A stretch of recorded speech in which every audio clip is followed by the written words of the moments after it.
Giorno 4 di 5. Sua Maestà. Buongiorno, sono le 7:45 e stiamo partendo intanto per andare a comprarci due cose da mangiare a colazione e poi per andare a prendere la metro direzione stazione, dove alle 9:07 abbiamo il treno per Caserta, dove andremo a vedere la treno.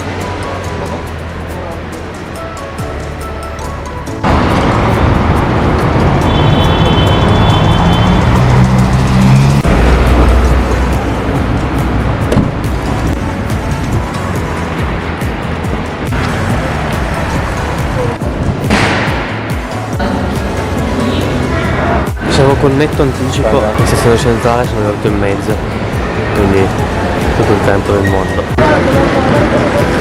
Guardate che bel negozio abbiamo trovato. Mi sembra di essere negli Stati Uniti, però siamo in Italia, almeno da quello che mi sembra, poi non so. Questa è la patatina più salata del mondo.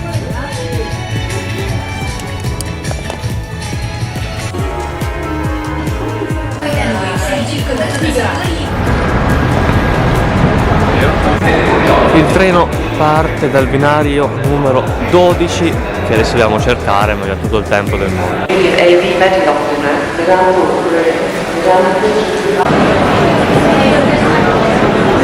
Eccolo qua, binario 12 verso Caserta. Treno a 2 piani, questo qua è il secondo, perché c'era posto solo il secondo. E nulla.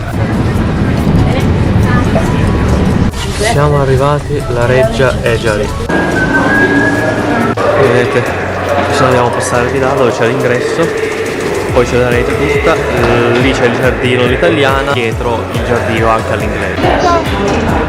Proprio usciti dalla stazione e la trovate completamente davanti.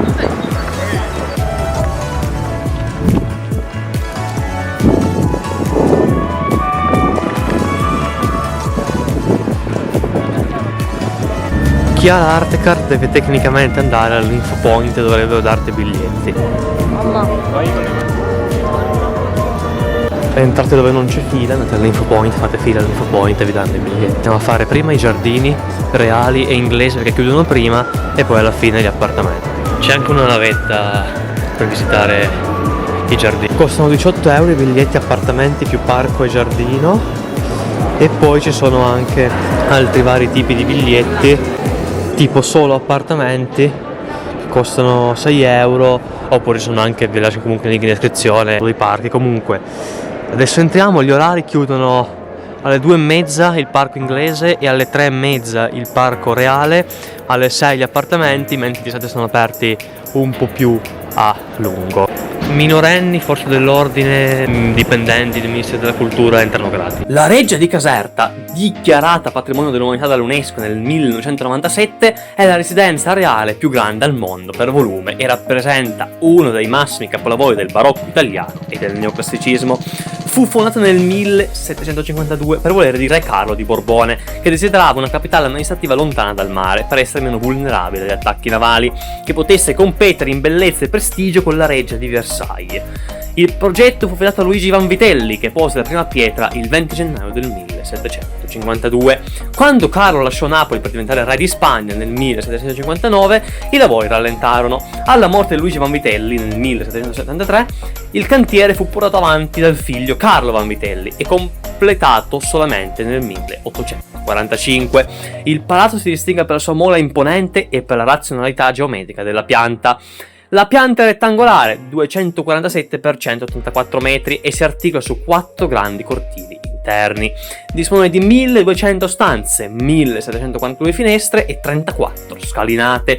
Uno degli elementi più celebri è il lungo atrio centrale che attraversa tutto l'edificio. Guardando dall'ingresso si crea un effetto prospettico che proietta l'occhio direttamente verso la cascata del parco, a 3 km di distanza.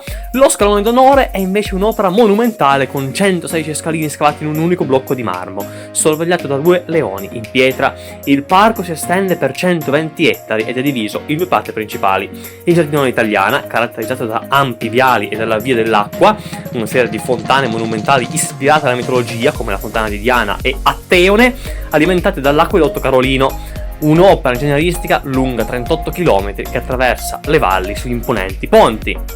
E poi c'è il giardino inglese, voluto dalla regina Maria Carolina d'Austria alla fine del Settecento e progettato da John Andrew Greffer, che è un giardino paesaggistico con rovine romane artificiali, piante esotiche e un'atmosfera romantica e selvaggia. Vediamo alcune curiosità sulla reggia. 1. Nella reggia è conservato il primo bidet d'Italia, installato nelle stanze della regina.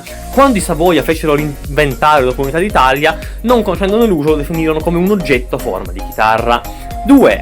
Per la sua maestosità è stata scelta per girare film internazionali come Star Wars, episodi 1 e 2 come Palazzo della Regina Amidala, Mission Impossible 3 e Angeli e Demoni.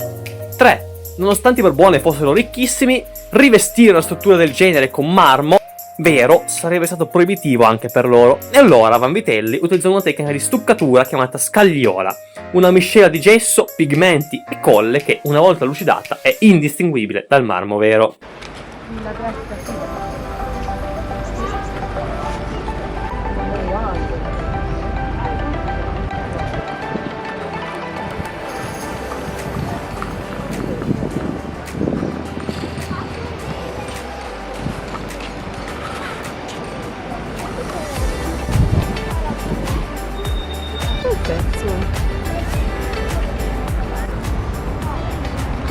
Questa dovrebbe essere una cascata, ma sto facendo dei lavori di restauro ovunque, per cui è spenta. Allora, manca ancora il giardino inglese, però devo dire che questi giardini non è che sono brutti, però c'è molto meglio in giro. Questo qua è il giardino inglese.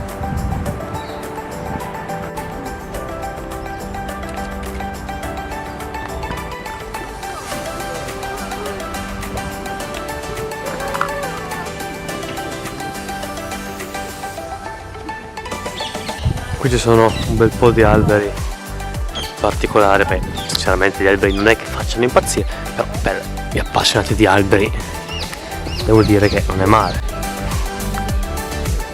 Oh. Non ho capito.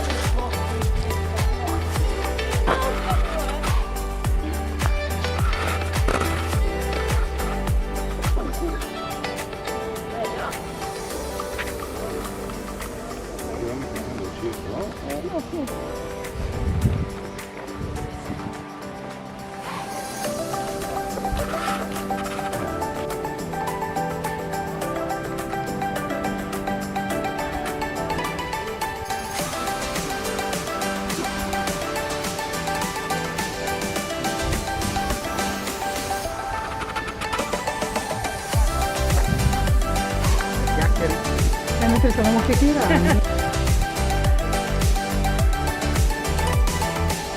Sarà che non sono appassionato di giardini e cose, sarà tutto, però devo dire che i giardini della reggia, né quello inglese né quello reale, mi hanno fatto impazzire.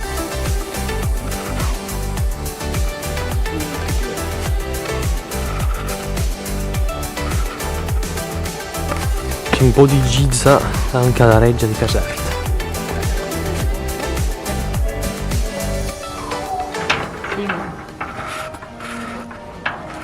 Meno male che poi c'è il boss. Qui ci sono i muri difensivi.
piangere. Quello lì è un trasporto. Se mi pagano bene vado. 1000 euro al secondo. Qui si ingressa negli appartamenti reali.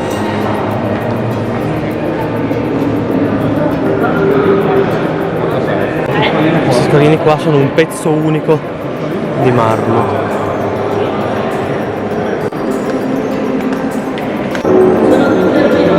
Questo qui era il progetto iniziale.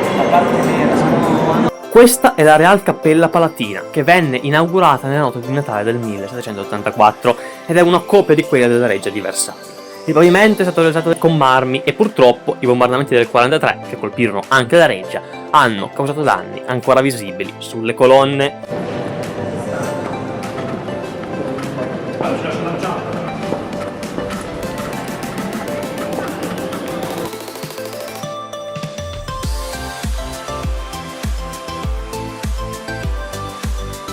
La Reggia di Caserta, come abbiamo visto, era il centro di potere del regno di Napoli borbonico e dentro avevano il re con i suoi ministri familiari, oltre alle guardie e alla servitù.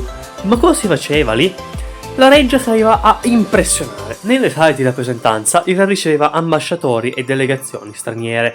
Ogni stanza era un messaggio di potenza. Guarda quanto è ricco e potente il mio regno, stronzo. La vita culturale era vivacissima. Il teatro di corte ospitava opere liriche e balletti. I Borboni erano grandi amanti dell'arte e della musica. La Reggia era il palcoscenico dei migliori artisti dell'epoca. Nel parco il re poteva pescare nella pescheria grande, un lago artificiale dove venivano messe in scena persino finte battaglie navali. Nel giardino inglese la regina Maria Carolina faceva coltivare piante esotiche rarissime. A San Leucio, vicinissimo alla Reggia, i Borbone crearono una setteria famosa in tutta Europa, con una comunità di operai che viveva secondo le regole sociali moderne. Nonostante lo sfarzo, la vita non era sempre comodissima. In inverno le sale erano gelide e difficili da scaldare, mentre d'estate l'umidità del parco si faceva sentire. Ma insomma, tutto sommato non è che fosse così brutto viverci.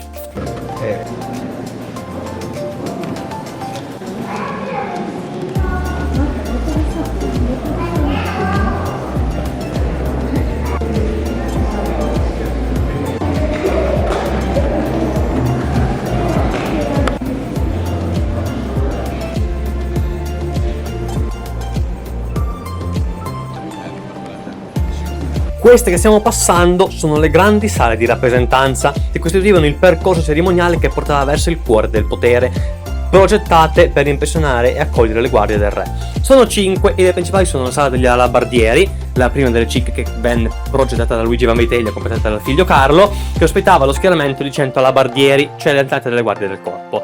E poi la sala delle guardie del corpo, un imponente spazio decorato con stucchi neoclassici raffiguranti episodi delle guerre puniche, che era destinata a 200 guardie tra i cadetti delle famiglie nobili del regno.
Questi sono gli appartamenti reali dell'Ottocento. Settecento, perché quelli del Settecento, dove ci sono le stanze di Ferdinando IV di Borbone e Maria Carolina d'Asburgo, erano inaccessibili. In quelle stanze spicca il bagno della regina, con un sofisticato, per l'epoca, sistema di acqua corrente. Nelle camere dell'Ottocento invece si respira l'aria dell'epopea napoleonica e della Restaurazione. Lo stile è il neoclassico impero, molto più monumentale e celebrativo di quello settecentesco. La camera di Gioacchino Murat è decorata per dimostrare la potenza di cui godeva l'impero napoleonico, mentre quella di Francesco II, ultima delle due Sicilie, è un po' più sobria, sinonimo della fine di un'era.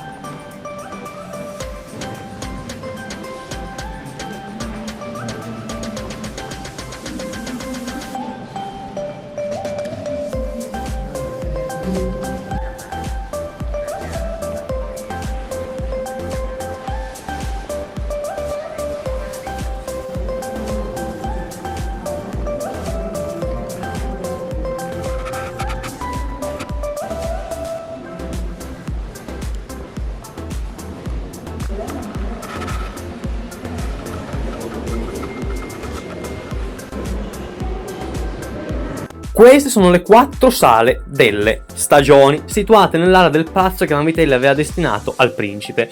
La prima è la sala della primavera, ricca di decorazioni rococò e con un imponente lampadario in vetro di Murano. Le pareti ospitano le celebi vedute dei porti del Regno di Napoli del pittore Jacob Philipp Achert.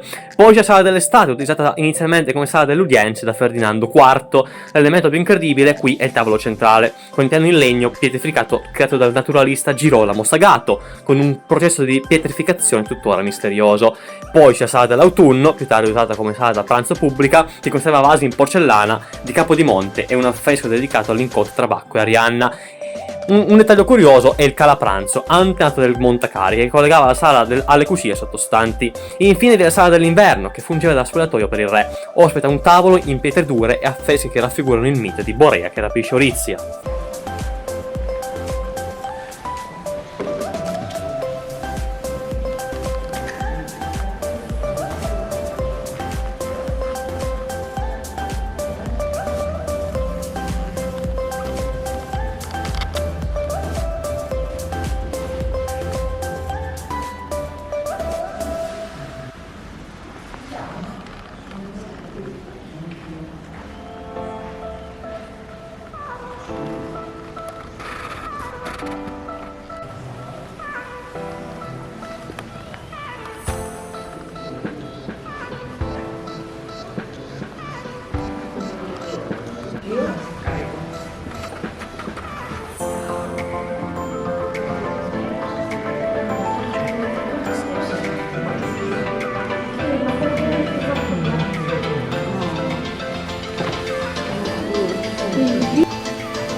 Ragazzi, visita della reggia finita, siamo stati qua quasi 5 ore. Allora, dentro è sicuramente interessante, vedi appartamenti reali, tutte queste cose qua. Detto questo, se non siete grandissimi appassionati tra 3 ore nei giardini e 2 ore negli appartamenti, dopo un po' vi rompete veramente le palle. Quindi alle ultime parti le fate veramente veloci, giusto passate e nulla. Adesso dobbiamo andare in stazione a prendere il treno, credo che parta ai 34, una cosa del genere. Per quello che si vede il biglietto è caro, forse a Napoli. Se non vi piace proprio così tanto il genere, fate del resto, perché Napoli è proprio da vivere così. Se invece vi interessa venite, se non vi interessa tanto venite veloci, vedete un po' voi. È bello, però è uguale a tutti gli altri palazzi reali. Per prenotare i biglietti del treno per noi che non abbiamo l'Arte Card, quindi non abbiamo i trasporti inclusi, uso l'app Unico Campania. È comodissima, prenotate i biglietti, pagate con la carta e attivate i biglietti quando dovete salire, oppure c'è anche l'app GoEav per i pullman. Eccolo qua, il treno è già qua, parte alle 15:39, binario 1. Siamo arrivati in perfetto orario. Adesso andiamo a prendere la metro linea 1, scenderemo a Vanvitelli, così ci corriamo molto velocemente il quartiere Vomero, andiamo a vedere Castel Sant'Elmo, poi riprendiamo la metro o andiamo a piedi, vediamo, verso Toledo e cerchiamo un posto non troppo caro dove mangiare.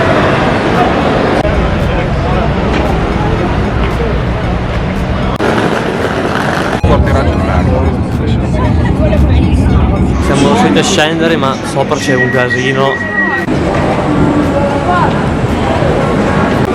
La stazione devo dire bella, sono tutte nuove o comunque ristrutturate da poco. Siamo arrivati in piazza Vanvitelli, nel centro del quartiere Vomero. Ora vogliamo andare al Castel Sant'Elmo e poi faremo un giro qua. Qui è un po' un quartiere ricco, un po' di negozi. Fino alla fine dell'Ottocento il Vomero era una zona rurale, conosciuta come la collina dei broccoli. La vera trasformazione avvenne a partire dal 1885 con il piano di risanamento, quando la collina fu scelta come area residenziale per l'alta borghesia napoletana. Il quartiere è celebre per le sue eleganti ville e palazzi in stile liberty come Villa Floridiana, costruiti tra la fine del XIX e l'inizio del XX secolo. Per collegare il nuovo quartiere al centro storico furono realizzate le 3 storiche funicolari: Chiaia nel 1889, Montesanto nel 1891 e Centrale nel 1928, che ancora oggi sono simboli del quartiere. Oggi il Vomero è il cuore commerciale e residenziale di Napoli, mantenendo un fascino unico grazie alla combinazione tra la vivacità delle sue vie pedonali e la maestosità panoramica di Castel Sant'Elmo. Vicinissimo, quindi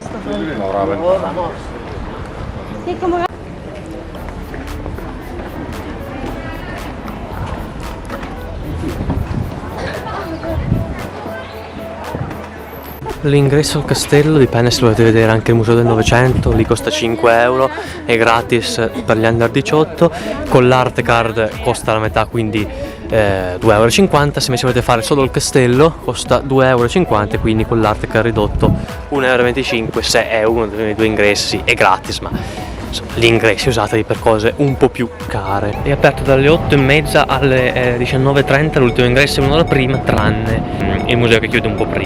E a proposito di Castel Sant'Elmo, che vi citavo prima mentre parlavo del Vomero, la prima costruzione risale al 1329, quando Roberto d'Angiò commissionò la realizzazione di una torre di osservazione chiamata Belforte. Tra il 1537 e il 1547, sotto il vicerino spagnolo di Pedro de Toledo, il castello fu ricostruito assumendo l'attuale e unica pianta a stella a 6 punte, un capolavoro di ingegneria militare dell'epoca. Oltre alla difesa, è stato per secoli una prigione di massima sicurezza dove furono rinchiusi molti protagonisti della Repubblica Napoleonica del 1799. Oggi ospita eventi culturali e il Museo del Novecento.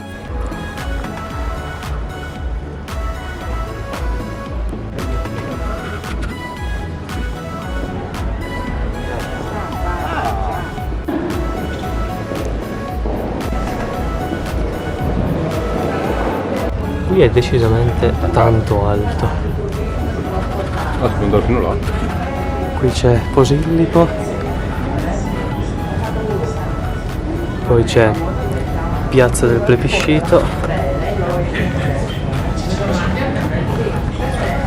poi c'è la galleria, lì c'è il teatro e dietro il Palazzo Reale, c'è la Ser Vesuvio e lì c'è il Castelnuovo.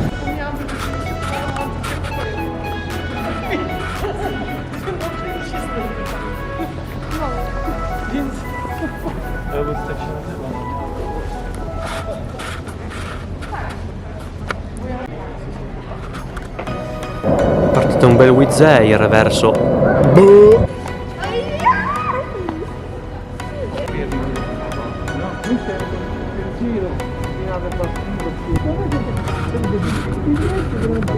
Ma usate che era abbastanza. No, gioco la pressione con quella stanza. Allora io sono tanto si è messo Noi non pensavamo. tanti altri biglietti nella barca grossa. Ah, quando siete partiti? Quando siete al ritorno? Ah, ritorno. Al ritorno? No, non sai, sì, ci impauremmo fino a casa. Quando andavamo a casa, niente, no? I sportelli e sapete, non biglietti ma barca grossa. Qui sotto invece c'è tutto il quartiere di Chiaia, qua poi è il numero, là in fondo invece c'è Posillipo.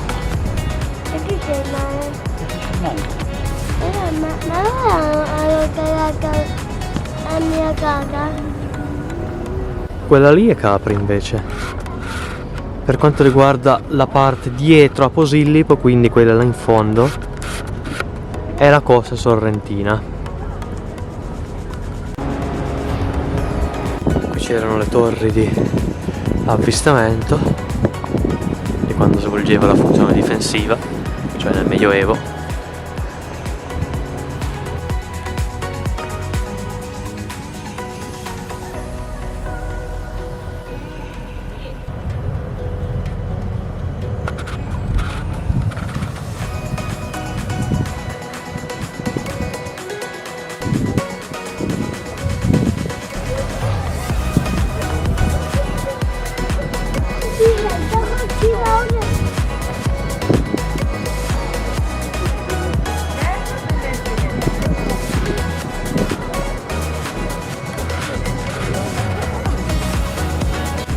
Appena partito un aereo dall'aeroporto che è lì sotto, si vede la pista, guardate lì. E quindi vuol dire che lì dietro c'è anche Scampia. Tutti i quartieri residenziali, là in fondo invece ci sono i quartieri residenziali dall'altra parte, quindi Barra.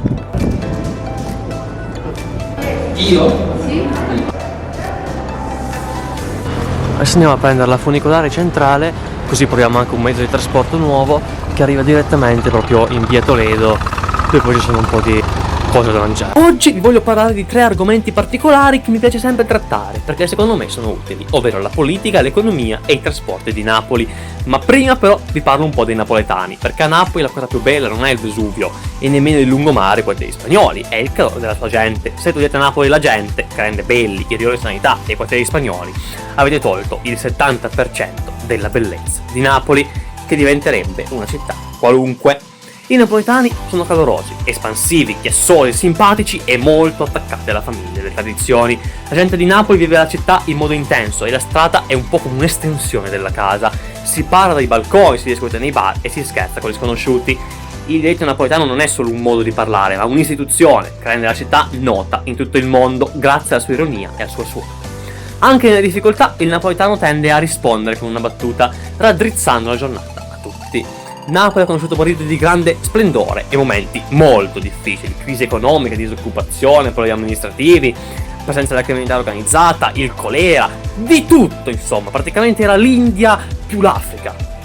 Eppure la popolazione ha sviluppato un forte spirito di adattamento. L'arte di arrangiarsi nasce proprio dalla necessità di trovare soluzioni in un contesto non sempre semplice e si riflette nella musica, nel teatro, nella cucina e nel modo di gestire le relazioni sociali. La famiglia occupa un ruolo centrale, i legami familiari sono generalmente molto stretti e si tende a passare molto tempo in famiglia, soprattutto nei periodi festivi. Inoltre la solidarietà tra parenti e amici è molto forte.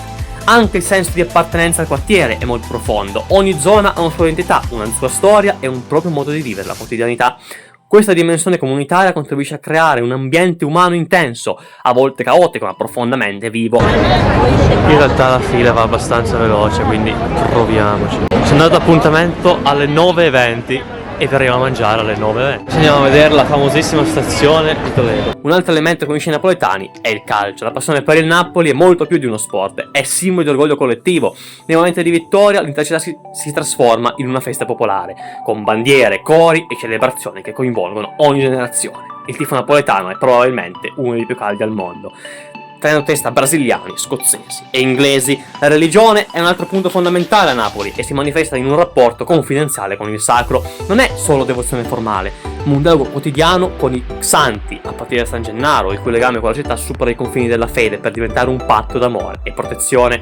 Tra le edicole votive che illuminano i vicoli, la scaramanzia e il culto dei morti, come quello delle anime pezzentelle, un'antica pratica napoletana basata sull'adozione dei teschi anonimi, le cappuzzelle, constellati negli ossari, come il cimitero delle fontanelle, con cui il fedele pulisce, adorna e prega per l'anima del defunto dimenticato, la pezzentella appunto, chiedendo in cambio protezione o una grazia, creando un legame diretto e confidenziale tra il mondo dei vivi e quello dei morti. La religiosità napoletana è un'esperienza viscerale, è un modo per ringraziare, chiedere aiuto o semplicemente sentirsi meno soli davanti all'incertezza della vita. Non dimentichiamoci nemmeno il culto di Maradona, che qui è visto come una divinità. In un'epoca in cui il Sud Italia era spesso deriso, lui ha guidato il Napoli alla vittoria contro i grandi club del nord, diventando il Davide che sconfigge Golia. In largo corpo di Napoli esiste un vero e proprio altarino che conserva un capello di Maradona, trattato come una reliquia di un santo patrono. Non dimentichiamoci infine che Napoli, bello o brutto che sia, è una città estremamente multiculturale con persone provenienti da ogni parte del mondo, specialmente dal subcontinente indiano. Ora veniamo brevemente all'economia, ai trasporti e alla politica di Napoli. Partiamo dall'economia, dove Napoli vive una realtà complessa. Il turismo è diventato negli ultimi anni uno dei motori principali della città e questo ha portato nuove opportunità lavorative, soprattutto nei servizi, nella ristorazione e nell'accoglienza. Tuttavia esistono criticità importanti. Il tasso di disoccupazione è più alto rispetto a molte città del nord Italia e l'economia sommersa o illegale rappresenta ancora una parte significativa del tessuto produttivo.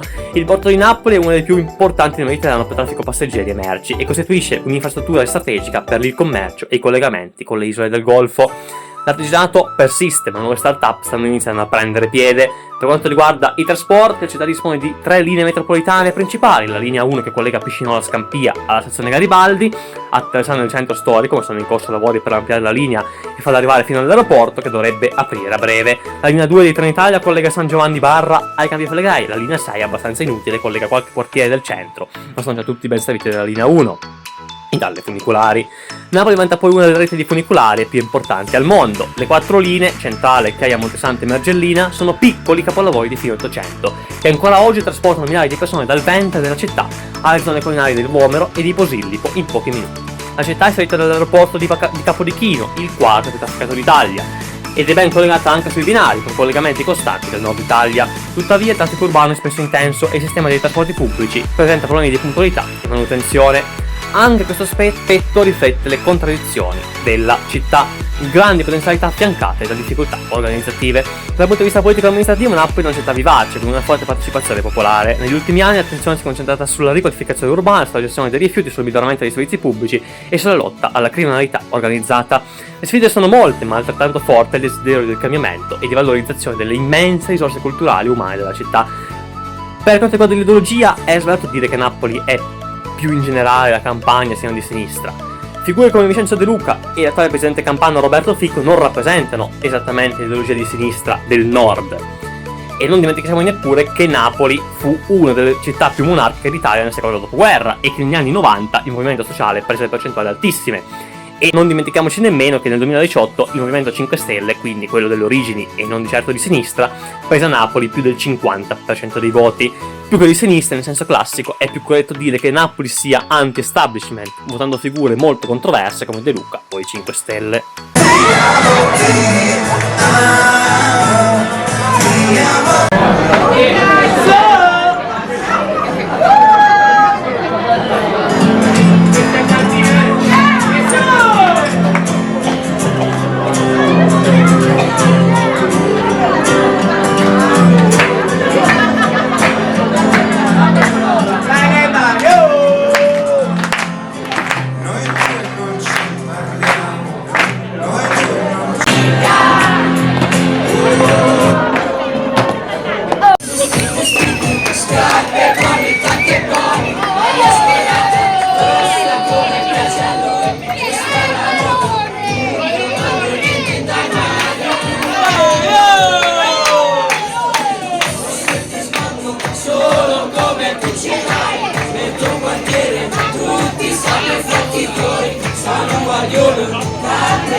Se mai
Ancora la gente che alle 22:41 deve entrare per mangiare.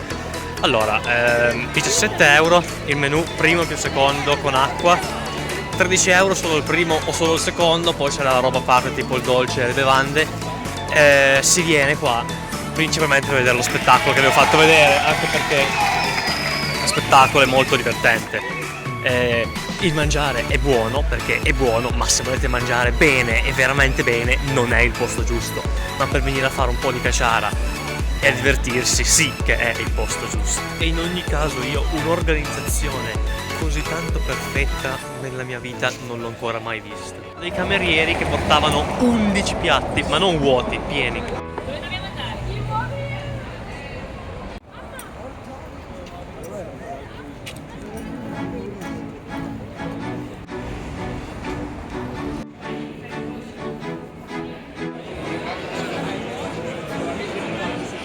Piazza Bellini, che è rinomata, oltre che per la spazzatura, anche per le birrerie e i bar.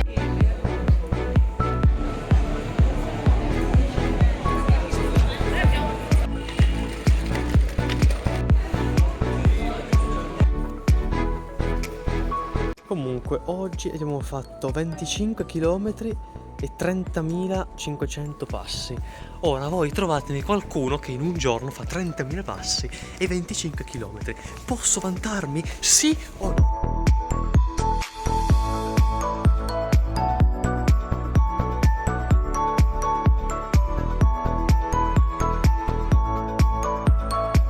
Questo video è stato abbastanza noioso, lungo, eccetera eccetera, quindi vi do l'appuntamento ad un prossimo video, mercoledì prossimo ore 19:30.